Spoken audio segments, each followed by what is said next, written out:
হুগলিতে বিজেপির বিক্ষোভ মিছিল।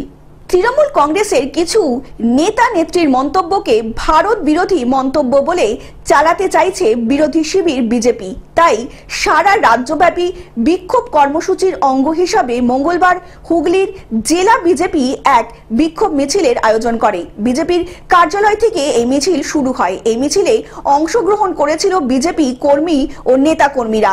মিছিল করে চুচুড়া পিপুলপাতি মোড়ে স্বামী বিবেকানন্দ মূর্তির পাদদেশ পর্যন্ত পৌঁছান বিজেপি কর্মী সদস্যরা। সেখানে প্রায় আধ ঘন্টা ধরে বিক্ষোভ প্রদর্শন করেন। এই কর্মসূচিতে উপস্থিত ছিলেন হুগলি জেলা বিজেপির সাধারণ সম্পাদক সুরেশ্বর স্থানীয় সহ মন্ডল সভাপতি দেবমাল্য নিয়োগী ও তপন সরকার।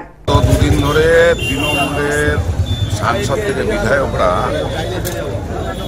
পার্লামেন্টের ভেতরে পার্লামেন্টের বাইরে যে ধরনের মন্তব্য করছে, আমাদের সেনাদের নিয়ে যে ধরনের মন্তব্য করছে, ভারতের বিরুদ্ধে গিয়ে বাংলাদেশের পক্ষে দাঁড়িয়ে যে ধরনের মন্তব্য করছে, জঙ্গিদের সমর্থনে যে ধরনের মন্তব্য করছে, মানে এগুলো আমরা খুবই কুরুচিকর মন্তব্য বলে মনে করি। এবং ভারতে এরা এখনো পর্যন্ত বসবাস করছে কি করে আমরা সেটাই ভাবছি। হুগলি থেকে রাজকুমার প্রসাদের রিপোর্ট, গ্লোব নিউজ। এখন থেকে গ্লোব টিভি দেখুন আপনার স্মার্টফোনেও। গুগল প্লে স্টোর অথবা অ্যাপল স্টোর থেকে ডাউনলোড করুন গ্লোব টিভি লাইভ অ্যাপ। এছাড়া জিও টিভি অ্যাপ থেকে দেখুন গ্লোব টিভি লাইভ।